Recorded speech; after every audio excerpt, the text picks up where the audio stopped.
I knew something was off the moment I saw the table setting. Too many wine glasses, not enough name cards. We were at Palmetto's, the kind of restaurant you only expense when you're trying to impress someone who signs seven-figure checks. The client, David Hollenbeck, sat at the head of the table like a judge awaiting testimony. My seat? Not next to him, where I'd usually be. I was nudged down the row, 2 chairs away. Between me and the man whose systems I'd been duct taping together for 4 years was now Chad. Vice President Chad, if we're being generous. Just Chad, if we're being honest. He of the loafer with no socks species. The kind of guy who uses the phrase circle back like it's punctuation and thinks uploading a JPEG is tech work. Chad was a recent import, dropped into the org like spoiled cream into coffee. Nephew of our board chair, or maybe son of a golf buddy. I never asked, never cared. What I did care about was that ever since Chad showed up, my visibility on the project began evaporating faster than PTO after layoffs. And now, here we were, clinking overpriced Cabernets while Chad grinned like a possum in a trash can. This is a celebration, he declared, to no one in particular. The CEO nodded in that vague, distracted way rich men do when they've already mentally moved on to their next yacht. I smiled, tight-lipped, resisting the urge to ask what exactly we were celebrating. Was it the 200 hours of QA I'd just crammed into 2 weeks? Or the 7 production bugs I fixed while Chad was in Aspen doing investor-facing work? Look, before we go further, let me just say, if you're enjoying this train wreck already, hit the subscribe button and toss us a like. Seriously, 90% of y'all lurk like it's a full-time job, and it takes 2 seconds, keeps the stories coming, and it really does help the team. Okay, back to the burning wreckage. Chad had positioned himself squarely next to David, our client, leaning in like they were fraternity brothers reminiscing about spring break. I caught snippets, Chad talking about scaling strategies and value-aligned outputs, which was impressive, considering he still didn't know what the acronyms in our dashboards stood for. David wasn't biting. He gave Chad polite nods, but his eyes kept drifting. Once, they landed on me, and lingered. Karen, he said during the appetizers, almost casually, you're still running point on the deployment logic, right? My fork paused halfway to my mouth. Of course, I said. Why? He just smiled. Just curious. Chad cut in fast. We're transitioning responsibilities, actually. Big picture stuff. Karen's been amazing, obviously, but we're, restructuring talent toward high-level delivery frameworks. Translation. Chad was trying to box me out and take credit for the product I built from scratch. Again. The CEO said nothing. Not surprising. He'd stopped noticing me once Chad started calling him boss man in meetings. I nodded and turned back to my plate. I'd seen this movie before. The silent replacement. The slow erasure. The don't make a scene whisper campaign, where women like me are expected to disappear quietly while a guy who's never logged into the admin portal gets the handshake and the bonus. But I wasn't going to disappear. Last week, I noticed my permissions had been downgraded. Just a little. Nothing flashy. Just access to our back-end monitoring dashboard. Gone. My name disappeared from the Git push history. I'd bet my left eye that was Chad's idea, probably pitched to IT as cleaning up redundancy. Cute. I didn't raise a stink. I made a note. Tonight was the trap. I could feel it in my bones. HR was mysteriously absent. Normally, for a celebratory dinner with our biggest client, they'd be hovering like flies on a buffet line. But not tonight. Just me, Chad, the CEO, and a client who kept glancing at me like we shared a secret. And maybe we did, because Chad didn't know I'd had coffee with David's CTO 2 weeks ago. He didn't know I'd built a parallel deployment path under a private contract clause they'd never read. And he sure as hell didn't know what was coming when dessert hit the table.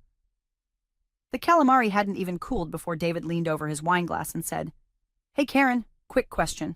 Those logic layers in Phase 3? That was you, right? I blinked. He said it like someone confirming a hunch he'd already verified 6 different ways. My fork hovered midair. Depends which layers you mean, I said lightly. The recursive auth loop or the load balancing failsafes? David chuckled. Exactly. He knew, not guessed, not assumed. Knew. That question wasn't curiosity. It was confirmation wrapped in pleasantry. And just like that, my stomach stopped caring about the $28 calamari. Your framework caught the attention of our internal audit team, he continued. Said it looked, how'd they put it, too clean to be outsourced. I forced a polite smile. I like my code like I like my whiskey. Neat. No surprises. He gave a satisfied nod. That was it. No fanfare, no praise, just that quiet acknowledgement. It settled between us like an unspoken pact. And then Chad bulldozed in with all the grace of a toddler in a drum circle. "Oh, you're talking about the handoff phase?" he asked, his voice a full octave too loud. "Yeah, we've been working on streamlining that. I've got some new architecture paradigms I've been meaning to show you. Really gets the noise ratio down." I had to bite the inside of my cheek to keep from laughing. The only thing Chad had been streamlining was the amount of actual work he did. His architecture paradigms came from TikToks with electronic music in the background. David didn't even turn to acknowledge him. He just sipped his wine and leaned back in his chair like he was watching a rerun he already knew the ending to. That's when I noticed something odd. David's assistant, Jules, always professionally invisible, had sidled up to the server with a whisper. She pointed to the menu, circled something with her finger. The server nodded and ducked into the kitchen. I couldn't hear the conversation, but I saw the signal, the to-go gesture. They weren't planning to stay for dessert. My mind started spinning faster than a fan on a server rack in July. Why ask for a to-go dessert at the beginning of the meal? Why ask me about code ownership in front of Chad? Why now? Because he wasn't just confirming what he already knew, he was making sure I knew that he knew. I glanced at my phone under the table. One new text. Green. That's all it said. I didn't respond. I didn't need to. Chad was still monologuing about iterative velocity and some nonsense about cloud elasticity when David's eyes slid back to me. "And Karen, how's your team holding up with the push timeline? Still grinding away at those test environments?" I gave him the smallest of nods. "Just wrapped up the last integration test this morning. Clean runs across the board. We're locked and loaded." Chad chimed in again, desperate to reclaim the moment. "Yeah, we've been tightening things up, making sure everything's centralized. No more of that old-school hero-developer culture, you know?" I didn't look at him, but I could feel him swelling with pride at his own buzzwords, completely unaware that the hero-developer he was trying to sideline was the only reason anything still worked. David swirled his wine and said, "That's good, because in my world, clarity matters, and so does knowing who to trust." There it was again, that edge to his tone, like a man laying a card face down and daring you to flip it. I held his gaze, my pulse steady. He knew about the alternate pipeline, or at least suspected, and I was starting to believe he wasn't just okay with it, he was counting on it. From the corner of my eye, I caught Jules stepping out the front door and placing a call. No idea who she was dialing, but it didn't feel random. This wasn't just a dinner. This was a chessboard, and someone just moved a knight into check. The appetizers were cleared. Chad leaned back in his chair like he'd won a round, oblivious to the current running under the tablecloth. I just kept smiling, chewing slow, and waited for the trap to spring. The steak was still bleeding when Chad raised his glass like he was toasting the fall of Rome. "Before we dig in," he said, grinning like he'd rehearsed it in the mirror of his overpriced condo, "I just want to take a moment to thank Karen for her incredible work on this project." I paused, knife mid-slice. The table quieted. My instincts curled in on themselves. Chad continued, "Seriously, this rollout has been a massive lift, and Karen's done a phenomenal job tying a bow on it." "Tie a bow?" "And as we look toward scaling up and diversifying our resource pool," he went on, "we'll be rotating Karen off this account post-deployment. This is her final project with the client." There it was, delivered with the same tone someone might use to announce a vegan cake option. The CEO barely looked up from his plate, just nodded, like this was already baked into his calendar weeks ago. I glanced at David. He didn't move, just pressed his napkin to his lips and stared at his plate like it had personally offended him. "Of course, we're excited about the new faces stepping in," Chad chirped, "and Karen's been so gracious during this transition. A real team player." I swallowed my fury. It tasted like copper and old batteries. My promotion had been stalled for 16 months. My name had been removed from our engineering blog post last quarter, after I wrote the damn thing. And now this. A demotion gift-wrapped in corporate speak and served alongside a filet mignon I suddenly had no appetite for.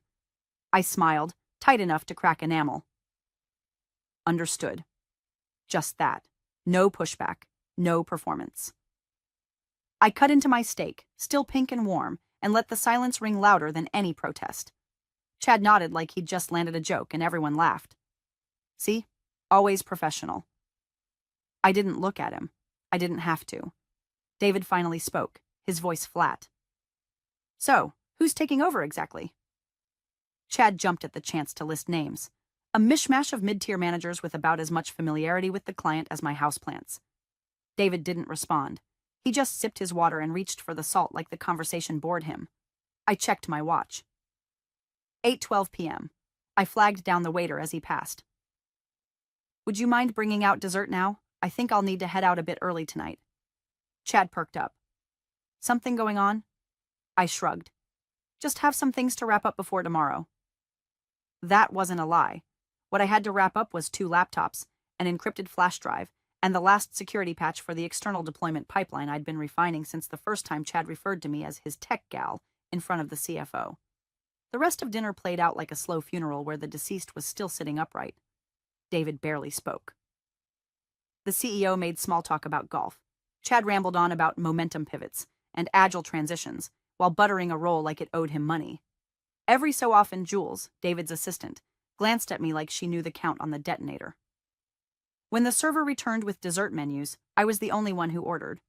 Apple tart, no ice cream, sweet, sharp, easy to walk out with. Chad leaned back and raised his glass again. To new chapters. I didn't raise mine, just smiled. To clean endings. He laughed, not realizing I wasn't joking. David finally spoke again as the plates were cleared. Karen, can I ask, do you have the final build on hand tonight? I paused for half a beat. Yes, I said. It's on my machine. He nodded once, and that was it. Nothing more. The table went quiet again. Chad stared, sensing he was no longer the loudest signal in the room. I folded my napkin, placed it gently on the table, and waited for the apple tart to arrive. This dinner had started as a trap. Now it was just the warm-up act. I excused myself just before the tart hit the table. Apologies, I said, pressing 2 fingers to my phone like I had a call. Chad waved me off with the same dismissive flick you'd use for a gnat, the kind that bites, but you don't notice until it's too late. I walked down the hallway, past the wine wall and the snooty host stand, until I found a quiet alcove near the restrooms. No mirrors, no cameras, just soft jazz and low light. I tapped my screen, opened the encrypted app, and typed 2 words. Go for it. Then I powered the phone off. Not airplane mode, not silent. Off. Because the moment that message went through, my part was done. Back at the table, I imagined Chad filling the silence with more of his inspirational gibberish. Probably waxing poetic about building bridges or team succession. The kind of phrases you use when you're trying to disguise a hatchet job as a promotion. When I returned, dessert had arrived. My tart glistened under a sugar crust, untouched. David's plate was empty. Jules was gone again. Chad looked up with mock surprise. You missed my toast.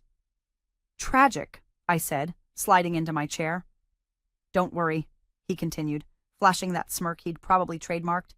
I said something nice. Genuinely. I said you're not big on sentimentality, but you've always been dependable. You know, rock steady. Rock steady. Like a desk chair you don't bother oiling. Like a piece of infrastructure you assume will never break. Until one day, it does, and your entire server room goes dark. David sipped his wine, his expression unreadable. His eyes stayed on me, but he didn't speak. The CEO, now 2 bourbons deep, leaned back in his chair and scrolled through emails on his phone like he was waiting for dessert to end his suffering. No one asked what the call was about.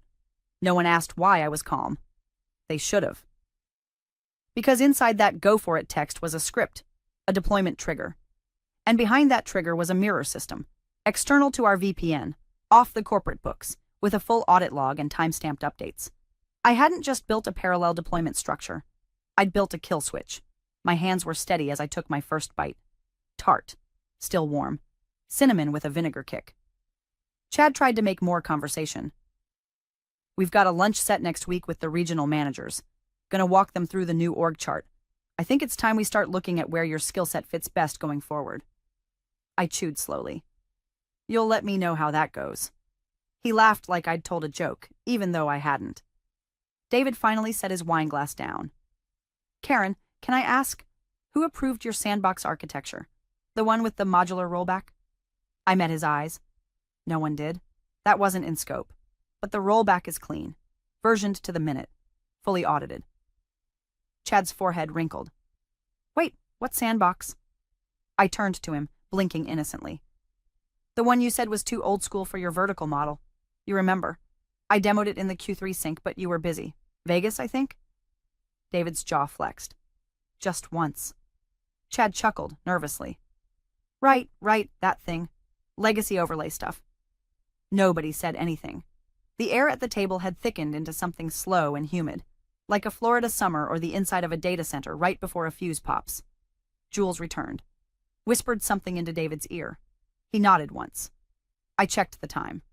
8:39 p.m. The CEO pushed back from the table and said something about needing to take a call. He wandered off toward the bar. I didn't bother watching him leave. Chad poked at his dessert like it had betrayed him. We should probably start looping in ops next week. Make sure your handoff goes smooth. Maybe do a shadow period, ease the transition. I sipped my water. If there's a transition. That made him pause. What do you mean? I didn't answer. I didn't need to. Because right then his phone buzzed. Once. Twice. Then it went quiet. David didn't look at him. Didn't look at me. He just reached for his briefcase, pulled out a small folder, and set it beside his plate. Chad eyed it but didn't dare touch it. No one moved. No one spoke.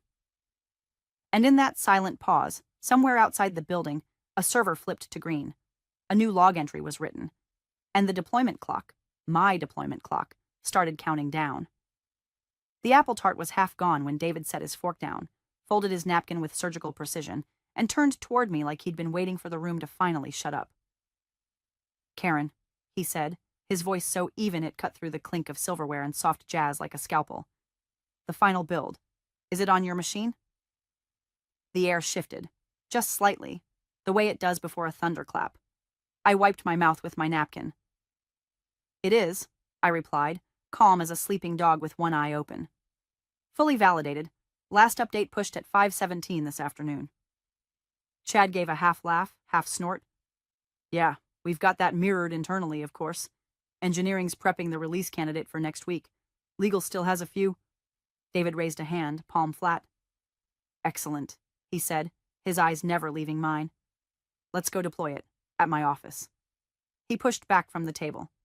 It was a clean movement, no theatrics, just a quiet declaration that something sacred had ended, and something far more dangerous had begun.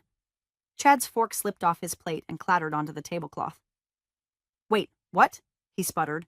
You want to, right now? As in, tonight? David stood, smoothing his blazer. Is there a reason not to? Well, legal hasn't signed off on the post-handoff protocol, Chad stammered. And, I mean, technically the deployment environment's still under our firm's jurisdiction until the... David didn't even blink. We're deploying tonight, with Karen. The CEO, who had just returned from his alleged phone call, froze halfway into his chair. Hold on, that's not... I already have final acceptance authority per clause 4.2 of the SOW, David replied, still not raising his voice. If the build is clean, and Karen assures me it is, then I'm greenlighting it. He turned to me. Shall we? I stood. There was no rush in my movements, no gloating smile, no dramatic speech. Just a deliberate calm as I slid my laptop into its sleeve, snapped the zipper, and adjusted the strap across my shoulder. I took one last sip of water. Chad stood too, stumbling into his words. Wait, I don't think this is, our team should probably be present. At least one senior architect should. David looked at him the way you might look at a man offering to valet your car after you've already parked it yourself. You're not needed, he said flatly. Jules appeared behind him, holding his coat and an envelope. She handed it to him. He didn't open it, just tucked it under his arm. Chad reached toward me, voice cracking with a brittle smile.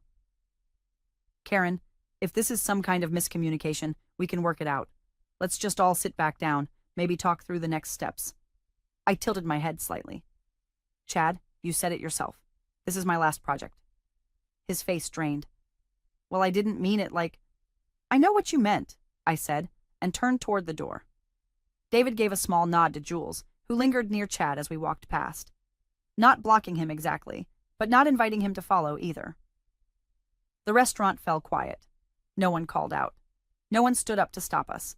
Behind me, I could feel Chad vibrating in his loafers, unsure whether to beg or bluster. The CEO was pale. His bourbon sat untouched. David held the door open for me like I was the client. Outside, the air was cool and sharp. A car was already waiting at the curb. He gestured to the passenger door. "After you." I got in. He followed, silent, letting the door shut behind him with a satisfying click. As the car pulled away, I glanced back through the window just in time to see Chad rush out the restaurant doors, phone in hand, mouth open. But the glass sealed his voice into a silent panic. All I saw was a man who'd finally realized the elevator he thought he was riding to the top had no floor beneath him. And I just reached into my bag, pulled out the USB key, and let my thumb rest on its brushed metal surface like it was the hilt of a knife I no longer had to draw. We barely made it 10 steps toward the car before I heard the frantic slap of dress shoes hitting asphalt behind us. "Wait, wait!" Chad's voice cracked like an off-key violin. "We should talk. This is a misunderstanding." David didn't stop walking. Neither did I. The night was clean and crisp, the kind of cold that bites just enough to keep you alert. My laptop bag bounced lightly against my hip as we moved, the weight inside it feeling less like equipment and more like leverage. "David," Chad huffed, catching up, breathless despite the short distance. "We haven't reviewed the IP handoff schedule yet. Legal hasn't signed the build certificate. You can't just take her and deploy." David didn't turn. "That's exactly what I'm doing." Chad reached out, grasping at straws, and at my elbow. "Karen, you can't walk out with proprietary software. That build belongs to the firm. That's our IP." I stopped, not to flinch, not to argue, just to end it. Slowly, I turned to face him. "Check the contract," I said, voice flat as steel. "Final deployment rights reside with the named engineer. That's me." His mouth opened, closed, opened again. But that clause, that was meant for emergencies. It's just boilerplate. Nobody ever invokes it?" I stepped forward, just enough to close the space between us. "Funny thing about boilerplate, Chad. It only feels meaningless until someone knows how to use it." He blinked, eyes darting to David like a child hoping the teacher will save him from the principal. David adjusted his cufflinks. Clause 6.7. Deployment, execution, and acceptance are at the discretion of the named engineer if access or continuity are at risk. That clause was reviewed by your firm's legal team. Twice. Chad's face turned the color of overcooked shrimp. "This is insane. She doesn't have clearance to walk out with client data. I'll call security. You'll do nothing," said a voice behind him. Jules. She'd materialized from the shadows near the valet stand, holding a tablet and a manila folder. She stepped forward and calmly inserted herself between Chad and the rest of us. "You're not invited," she said, without raising her voice. "If you attempt to interfere with the client-side deployment, we'll treat it as a breach of contract. And obstruction." Chad stammered. Who even are you?" Jules gave him a look so withering it should have come with a wind chill. "I'm the one who already logged tonight's transition authorization into the audit trail, with Karen's key, verified twice." His jaw unhinged. No, you can't do this. She works for us." David finally turned to him. "Not anymore." That sentence hit him like a bat to the sternum. He stumbled back, just slightly, as if the world tilted under his feet. "But the codebase, the platform, everything runs through." I stepped in. "Through a deployment wrapper I built off-site, with client-side redundancy. You had every chance to learn how it worked. You never showed up." "You blindsided me," he hissed, dropping all pretense. "You went around me." I stared at him, the years of late nights, invisible work, and buried contributions rising behind my eyes like ghosts. "No, Chad, I went through you." He lunged one last time, voice shrill. "That's company property in your bag." David's hand went up. "Enough." He pulled a slim folder from his coat and held it out. "This," he said, "is a formal authorization of release, signed by legal, with Karen named as sole executor of the final deployment process. It's notarized, timestamped, and countersigned by your firm's compliance officer, who, by the way, left me a voicemail yesterday that you'd probably try something like this. Chad didn't take the folder. Couldn't even look at it. His hands just hung there, limp, like they'd forgotten what they were for. Jules opened the car door. I stepped in without another word. As the door shut, I saw Chad take a slow step back. Shoulders sagging, eyes hollow. Not angry. Empty. Like a man who just realized he's locked himself in a house with no exits, and every light going out one by one. The engine hummed to life. We pulled away. Behind us, in the parking lot, Chad stood under the glow of a flickering light, a ghost fading into fluorescent buzz. I didn't look back again. 3 weeks earlier, I sat across from David in a quiet corner booth of a no-name Italian place far off the company radar. No wine, no small talk, no corporate handlers, just him, a black coffee, and the kind of silence you don't interrupt unless you're sure. "I assume you're not here to vent," he said, stirring nothing into the coffee. I shook my head. "No, I'm here to ask how much you value clean code, clean handoffs, and never having to speak to Chad again." That got a smile. Barely. The corner of his mouth twitched like an old machine starting up. I slid a folder across the table. Inside, a schematic, a printed deployment flowchart, and a digital key stub etched onto a metal card. A shadow copy of the primary system. Mirrored, monitored, external. Redundant deployment path, I explained. Encrypted, hosted on a locked environment under your preferred specs. All traffic isolated from our firm's internal network. Logs roll every 30 seconds. No patching window needed. You sign, it goes live. David flipped through the pages without asking questions. He wasn't the kind of man who needed to be sold, just shown. "And why?" he asked after a moment. "Is this not the plan your firm submitted last quarter?" I met his eyes. Because Chad tossed it, called it overly complex, and said I was gold-plating the process to justify billable hours. "Were you?" "No, I was protecting your uptime." David nodded once. "What do you need from me?" "Agreement," I said. "Your signature on this fallback, held privately. And if things go south, your go-ahead to push live through my key." He leaned back. "Contingency?" "Call it inevitability insurance." He exhaled slowly, staring at the paper. "You're betting your career on this." I already lost that bet the moment Chad learned how to pronounce machine learning. He tapped the folder once. "One condition." I waited. "No spectacle," he said. "No dramatics, no power plays. If we go this route, we go quiet. Clean. No glass shattering. You understand?" I nodded. "That's how I work." He extended his hand. We shook. The next morning, I submitted a fake version of the final build to Chad's streamlined workflow, a dead-end container with no live credentials, and a dummy schema labeled as a late-stage refactor. He didn't even notice the access logs were empty.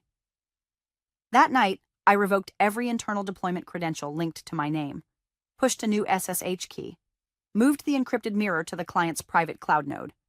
I slept like a stone. From that point on, every internal push was a puppet show. The real code, the heartbeat of the entire platform, lived in a vault with two-factor authentication and a log history that would make a forensic auditor weep tears of joy. Only 2 people could touch it, me and David, and only one of us had fingers on the button. Every time Chad tried to drag my name out of an email thread or loop in someone with less experience and more confidence, I let him. Every meeting I was excluded from was a blessing. Every decision he made without consulting me was another shovelful of dirt on his own credibility. Because while he was hosting alignment calls and rearranging slide decks, I was building a parallel universe. One where things worked, one where he didn't exist. I even preloaded the deployment confirmation screen. So when the moment came, all I had to do was plug in the key, authenticate the final hash, and let the system do what it was always built to do. Work perfectly without him. I didn't tell anyone at the firm, not even my old mentor in QA. If this failed, I'd be out with nothing but a vague reference and a pile of NDAs. But if it worked, they wouldn't be able to stop it, or spin it. They wouldn't even see it coming. And now, in the black car gliding through downtown lights, I looked out the window and thought of all the nights I'd stayed late patching bugs Chad didn't even know existed. All the weekends I'd rebuilt modules after his streamlining broke dependencies he couldn't spell. The back channel wasn't a betrayal. It was a lifeboat. And now the ship was sinking behind me, taking every fake title and empty meeting room with it. Chad burst through the glass doors of HQ like a man who'd just realized the GPS was lying, and the road he'd taken ended in a ravine. The security guard barely had time to wave before Chad was sprinting past the reception desk, phone already jammed against his ear, barking into legal's voicemail like it owed him money. "Hey, it's Chad. Call me back immediately. We've got a situation with deployment access. Karen just left with the client, she's got the build, and I don't think she has authorization to push it. I know, she's going rogue." Upstairs, the lights in the war room were still on. Monitors hummed quietly, dashboards aglow with placeholder data. Everything looked ready, prepped, curated for a launch party no one would be attending. Chad shoved into the room, nearly toppling a swivel chair, and jabbed at the nearest keyboard. He tried the deployment shell. Command rejected. Tried again. Rejected. He called IT. "Run a credential reset on the deployment server. I can't access the push." A pause. Then IT, cautious. Chad, the SSH gateway's been rekeyed." "What?" "Last night. Timestamped at 2:14 a.m. It's no longer mapped to our internal IP range." "What does that mean?" "It means it's not accepting commands from inside our VPN anymore. The access point's external." Chad's mouth moved, but the words didn't come. Just air. The war room felt different now. Off. Like walking into a chapel that's been deconsecrated. The big screens were just lights and pixels. No magic. No power. Just shadows of a system that had already moved on. He yanked his phone back up and called the CTO. "Did you know about this?" Chad barked before the man even finished saying hello. "Karen rerouted the deployment environment. She cut us out. I can't even access the runner queue. You're the tech lead. How did this happen?" The CTO sighed. "Because she built it that way, and you let her." "What does that even mean?" "It means you were so busy cutting her out of meetings you didn't realize she was the only one holding the master key." Chad dropped into a chair. The room swirled. In the hallway, someone mentioned Karen's name. Laughter followed. The kind of laughter that carries a little awe, and a little fear. He stormed down the corridor to legal, fists clenched, jaw twitching. The general counsel, Marcia, unbothered as ever, was already flipping through a hard copy of the SOW like she'd been waiting for him. "Why wasn't I told about Clause 6.7? Chad barked. "The one about developer control? I thought we owned the code." Marcia didn't even look up. "You own the code. You don't control the deployment. There's a difference." She slid the document toward him with a red fingernail tapped to the highlighted line. "Final deployment authority shall remain with the named engineer until client-side acceptance is formally executed in writing." Chad stared at it like it had grown teeth. "Who let that through?" he asked, voice dropping. Marcia gave him a look. "You did." His hands gripped the edge of the table.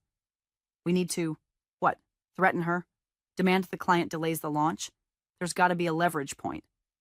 Marcia raised one brow. "Do you want to breach contract with our biggest client 2 hours before they go live?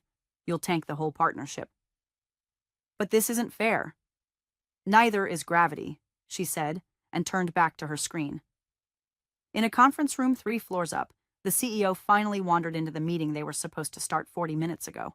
He looked around at the empty chairs, the blank screens, the untouched coffee. "Where is everyone?" he asked. Chad arrived seconds later, wild-eyed. "She's gone," he said. "With the code, with David. They're deploying it tonight." The CEO blinked.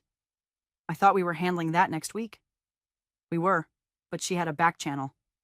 "A back channel? What the hell does that mean?" "It means," Chad muttered, "we're locked out of our own go-live." The CEO frowned. "Didn't we own this code?"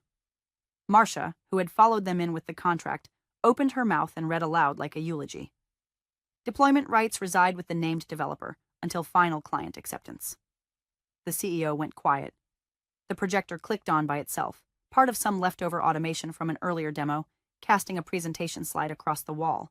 Q4 launch readiness. Below it, a photo of Karen, taken last year, the only slide Chad forgot to scrub. The CEO stared at it. No one said a word. And somewhere across town, the real system, the one that worked, the one that mattered, was already humming to life. With no audience, no drama, and no more room at the table for anyone who didn't know how to read a contract. The elevator doors opened to a silent, carpeted hallway lined with abstract art that probably cost more than my annual bonus, when I used to get one. David walked beside me, not speaking, not rushing, just calm. Like a man who'd already watched this movie, knew the ending, and chose the perfect seat for the final scene. We stepped into his private boardroom. No windows, no projection screens. Just a 12-seat table, a frosted glass wall with the client's logo etched in gold, and a single monitor at the center, already powered on, waiting. I placed my bag on the table, unzipped it, and pulled out the drive. Brushed aluminum, thumbprint encrypted, tethered to a string of hash-validated logs that could prove minute by minute that every line of code, every commit, every patch had come from me. I slid it into the USB port. The screen blinked. And then it was there. The dashboard. The control center. The very thing I'd been building, refining, hardening, in silence while Chad played PowerPoint tag and restructured the org chart like a toddler with blocks he didn't understand. Real-time telemetry. Load balancer green. Redundancy check confirmed. 4-year roadmap scaffolded in the back end. Version controlled down to the deployment minute. David didn't say anything. He just reviewed the outputs. Clicked a few buttons. Entered a passcode. Then pulled out a sleek black folder. Inside it, 2 documents. The first, standard fare. Client-side deployment acceptance. Signed by him. Signature line for me. I signed it. Simple, clean. The second was heavier. Thicker paper. Legal weight. He slid it across. Post-deployment life cycle, he said. We want you in-house.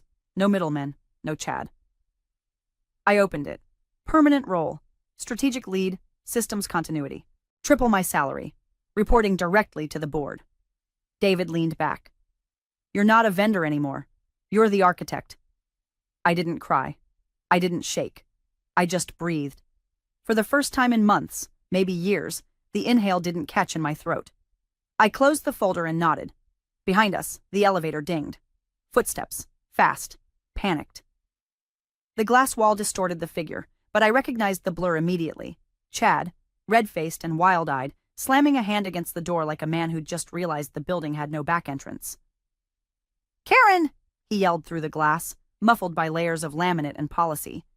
"This isn't over. You can't just walk away with my client." David stood slowly and pressed a button under the table. The door lock clicked. The boardroom light dimmed. The monitor shut off. Chad kept pounding, shouting something about breach of protocol, about contracts, about betrayal. I picked up the folder, walked to the elevator. David followed me to the threshold, nodded once. "You earned this," he said. "Let the rest rot in their slide decks." The elevator doors opened. As I stepped inside, I glanced back just once. Chad's face was inches from the glass, twisted in rage, screaming something that vanished under the hum of motion. The last thing I saw as the doors slid shut was his palm slapping the glass, helpless and loud, in a room no one had invited him into. Then the doors closed, and I descended. Not just from the floor, from the war, from the noise, from every meeting I was never meant to survive. And as the elevator whispered its way down, I finally smiled. The kind of smile that doesn't ask for applause, doesn't need a witness. The kind that belongs only to the woman who knew, quietly, ruthlessly, that she'd already won.